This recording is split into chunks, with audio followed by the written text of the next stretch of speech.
When you look up the most difficult languages in the world, you'll frequently see that Chinese is number one, Arabic is number two, and Japanese is number three. I'm just here to tell you that is absolute cap.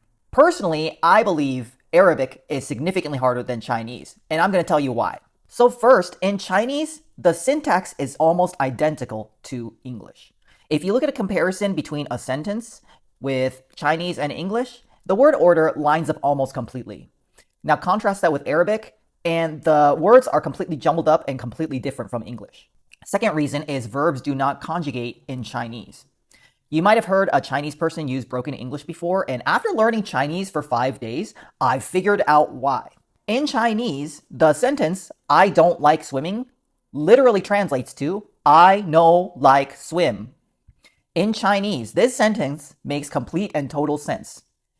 It's a very logical language if you think about it. Like, why do verbs conjugate for no reason? The third reason is Chinese has no plural forms for nouns. If you want to say, I have two cats, you simply say, I have two cat. And it's clear from the sentence that you are talking about having plural cats. The fourth reason is there are no genders or pronoun differences in Chinese. Let me give you an example of what I'm talking about. You see, Arabic has 12 different possible pronouns. It changes based on whether it's I, you, he, she, we, but Arabic also has dual you, plural you, dual they, plural they. So there are extra pronouns that exist in the Arabic language that English does not have. And not only that, there's also a masculine and feminine version for the pronouns you, singular, you, dual, you, plural, they, plural, they, dual. So good luck with that. And not only do verbs conjugate along with those pronouns, so do adjectives and nouns. So take the verb to speak, يتكلم. If it's I speak, it's أتكلم. If it's we speak, it's نتكلم. They speak, يتكلمون. You get the picture. And it's not just like that for present tense verb. They also do that for past tense verbs. Each past tense verb has like a different version that's totally different from the present tense version. And they also do this for adjectives and nouns. So it's really, really hard remembering this. I've literally been stuck trying to remember this for like over a month now, almost 2 months now. This is really fucking with me, honestly. And it gets even more complicated once you add more pronouns into the mix as an object in the sentence. For example, if you want to say, I told him, that's أخبرت. But if you want to say, we told her, it becomes أخبرناها. They told me becomes أخبروني. He told us is أخبرانا.